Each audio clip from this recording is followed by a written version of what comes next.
So, ini adalah yang keempat. Kita tadi sudah tengok minggu lepas, kita sudah tengok dua ini.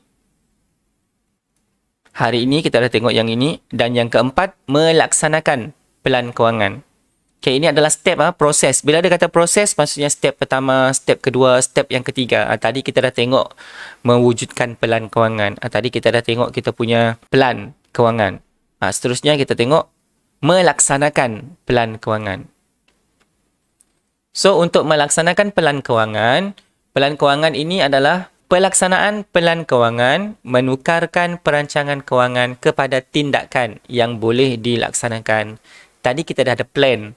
Kita haruslah mengikuti perancangan yang telah dilakukan pada peringkat awal bagi mengelak pembaziran dan mengurangkan perbelanjaan agar belanjaan mengikut perancangan. Daripada plan itu, kita melaksanakan.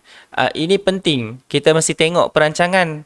Melaksanakan ini, kita nak bagi mengelak kita tersasar jauh daripada kita punya plan. Okey, so dekat sini, kita tengok Puan Aminah. So dekat sini adalah pelan kewangan Puan Aminah. Dia tengok pendapatan dia. Pendapatan aktif, pendapatan pasif, perbelanjaan, semua Puan Aminah ini sudah tulis dekat sini. Okey. Puan Aminah ingin membeli kereta berharga RM50,000 dalam masa setahun. Matlamat kewangan jangka pendek sebab dalam masa setahun. Beliau bercadang hendak membayar pendahuluan sebanyak RM7,500 daripada simpanan beliau. So nanti bila kita kira-kira, kita tengok simpanan. Sebelum ini Puan Aminah tidak mempunyai simpanan. Puan Aminah ingin membuat pinjaman kenderaan daripada bank. Bank X telah menawarkan beberapa pilihan. Setelah meneliti kedudukan kewangan, Puan Aminah telah memilih tempoh 7 tahun kerana beliau hanya mampu membayar ansuran bulanan untuk tempoh itu. Okay, so untuk ansuran kereta, dia ada 5 tahun, dia ada 7 tahun dan dia ada 9 tahun. Bergantung kepada awak punya kedudukan kewangan. Okay, so dekat sini kita sudah tengok Puan Aminah punya pelan kewangan ada dekat sini. Okay, so kita tengok soalan dia.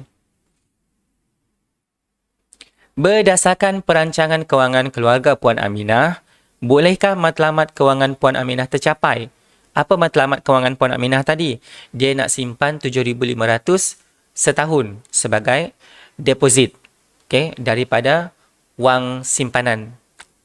Kita tengok dekat sini, simpanan Puan Aminah adalah RM6,500 sebulan. So, kalau setahun, kita darabkan dengan 12. So, dekat sini, Puan Aminah 650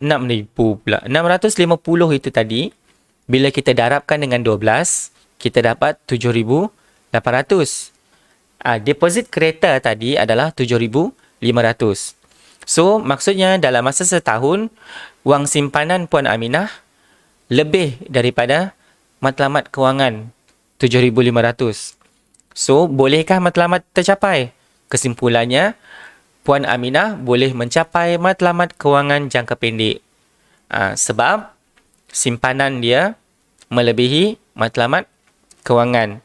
Berapa lebih? Lebih 300.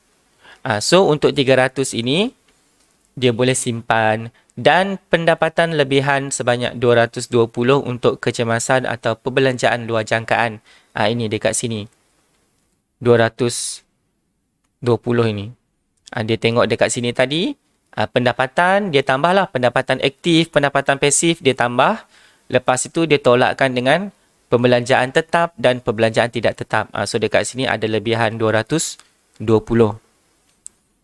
So, ini adalah aliran tunai positif. So, dekat sini tadi, so soalan dia, matlamat kewangan Puan Aminah tercapai. Soalan B. Adakah Puan Aminah seorang yang bijak menguruskan kewangan? Berikan justifikasi anda. Saya rasa saya dah sebut tadi. Aliran tunai positif. So, bila aliran tunai positif, maksudnya dia menguruskan kewangan dia dengan bijak. Beliau seorang yang bijak menguruskan kewangan kerana beliau berbelanja untuk keperluan asas sahaja. Okey, Macam mana dia dapat keperluan asas sahaja. Kita tengok apa yang Puan Aminah belanja. Pinjaman rumah, ansuran kereta, premium. So ini adalah perbelanjaan tetap. Maksudnya setiap bulan amount 2,500 ini adalah confirm keluar. Confirm keluar untuk dia bayar semua benda ini. Lepas itu perbelanjaan tidak tetap, taska, keperluan anak-anak, utility rumah, petrol, tol, semua benda ini adalah yang tidak tetap. Ataupun awak boleh tulis dekat sini dia aliran tunai positif tadi kan. So bila aliran tunai positif maksudnya dia menguruskan kewangan dengan bijak. Dia tidak berbelanja melebihi pendapatan. Itu yang penting. Beliau juga mempunyai simpanan bulanan dan mengutamakan perlindungan.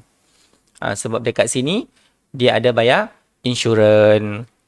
Lepas itu dia simpanan 10% daripada gaji. Okay, kalau gaji awak 1,200, kalau gaji 800, simpanlah 10%. So, dapatlah dalam 100 sebulan. So, kalau setahun 1,200. Banyak tu. Dan tidak mempunyai hutang seperti hutang kad kredit. Okay, hutang kad kredit ini adalah hutang buruk. Hutang jahat, orang cakap. Hutang kad kredit. Hutang jahat. Sebab dia yang membocorkan kita punya pendapatan. Okay. Kad kredit ada bagus. Bagus. Cumanya jangan kita salah guna. Itu sahaja. Okay. C. Macam yang saya cakap tadi lah. Dekat sini banyak sikit contoh. Adakah Puan Aminah menggunakan pendekatan SMART untuk mencapai matlamat kewangan beliau? Okay, kita tengok. Spesifik. Jelas ke tidak? Sebab dekat sini Puan Aminah tadi dia nak beli kereta berharga RM50,000. Okay, jelas. Confirm. Itu yang dia nak. Measurable. Boleh diukur ke tidak? Ya, boleh. Sebab dekat sini Puan Aminah dia nak bayar 7,500 dalam masa sebagai deposit. Okay, boleh diukur iaitu 7,500. Lepas tu attainable. Boleh tak dia dapat? Macam mana kita nak tengok attainable ni tadi? Kita kira dia punya wang simpanan. Cukup. So bila cukup, maksudnya wang pendahuluan boleh dibayar. Realistik, maksudnya logik ke tidak? Logik, real ke tidak? Simpanan bulanan 650 daripada jumlah pendapatan. So logik lah. 10% ini adalah satu amount yang logik untuk simpan daripada gaji. Okay? Real, realistik. Time bound. Dia ada tempoh masa. Okay? Tempoh masa dekat sini tadi dalam masa 1 tahun. Puan Aminah mesti dapat bayar deposit. So, kita tengok dekat sini Puan Aminah ikut S, M, A, R dan T. Semua benda ini dia ikut. So, maksudnya kita boleh buat kesimpulan Puan Aminah menggunakan pendapatan SMART. Okay. So, macam yang saya cakap minggu lepas, kita mesti SMART dalam menguruskan kewangan. Apa benda SMART? Inilah dia. Dan kita tengok yang terakhir, mengkaji semula dan menyemak kemajuan. Biasanya untuk pengurusan kewangan ini, kita cek sebulan-sebulan. Mengkaji semula dan menyemak kemajuan. Ini yang terakhir untuk proses mengurus kewangan. Kebaikan mengkaji semula dan menyemak kemajuan dari semasa ke semasa adalah memastikan aliran tunai sentiasa positif. Hal ini membantu anda mencapai matlamat kewangan seperti yang dirancang. Sebab kita mesti check and balance. Matlamat kewangan anda hendaklah sentiasa realistik dengan pendapatan bulanan. Okay? Macam yang saya cakap tadi, perbelanjaan mesti tidak melebihi pendapatan. Kalau ngam-ngam, cek balik. Ada ke tidak simpanan awak masukkan dalam awak punya pelan tadi. Okay, kalau tidak ada termasuk dalam pelan simpanan, awak susun balik. Make sure simpan lah. Make sure simpan. Contoh. Okay, ini contoh yang terakhir ni saya rasa. Suami Puan Aminah dinaikkan pangkat pada hujung bulan Jun 2019 dengan kenaikan gaji sebanyak 10%. Jumlah perbelanjaan lain mereka adalah tetap. So maksudnya kita daripada situasi ini kita dah dapat bayangkan. Perbelanjaan dia tetap, tidak ada perubahan. Lepas tu gaji dia naik sebanyak 10%. Kita dah tahu. Maksudnya baguslah. Tadi pun kita dah tahu. Puan Aminah ini dia merancang kewangan dengan bijak kan. So ada lebih lagi. So soalan dia, apakah kesan kenaikan gaji suami Puan Aminah terhadap matlamat kewangan Puan Aminah? Rujuk contoh 4. Tadi kita dah bincang kan contoh 4 tadi. So apa kesan kenaikan gaji dia? Okay, kita tengok dekat sini. So dekat sini kita kiralah gaji baru dia. Gaji baru suami Puan Aminah adalah 3,500. 110% ini sebab gaji dia meningkat 10%. 100% ini adalah dia punya yang asal. So, bila dia kata meningkat sebanyak 10%, so maksudnya dekat sini kita dapatlah 110%. So, dapatlah dekat sini, gaji baharu suami Puan Aminah adalah 3,850. So, gaji bertambah, perbelanjaan tetap, so maksudnya ada duit lebih banyak lagi. So, ada duit lebih banyak. Gaji suami Puan Aminah bertambah, maka wang simpanan mereka juga akan bertambah. Kenapa dia cakap macam itu? Sebab wang simpanan dia tadi adalah 10% daripada pendapatan. So, hal ini akan dapat memendekkan lagi masa untuk membeli kereta daripada setahun seperti yang dirancang. Sebab pendapatan dia bertambah. So, simpanan dia pun bertambah. Perbelanjaan dia tak berubah. So, lagi pendeklah masa dia dapatkan. So, hal ini boleh dicapai kerana perbelanjaan lain masih tetap dan tiada perubahan. Okey, itu adalah proses yang kelima, iaitu proses yang terakhir. Okey, so ulang balik. Untuk proses mengurus kewangan, dia ada 5. Yang pertama, tetapkan matlamat kewangan. Kita tengok goal. Nak melancong, nak beli handphone. Apa lagi? Matlamat kewangan. Lepas itu, menilai kedudukan kewangan.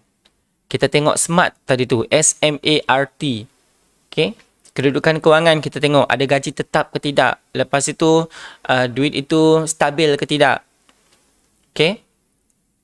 Lepas itu, mewujudkan plan kewangan. Kita mesti rancang.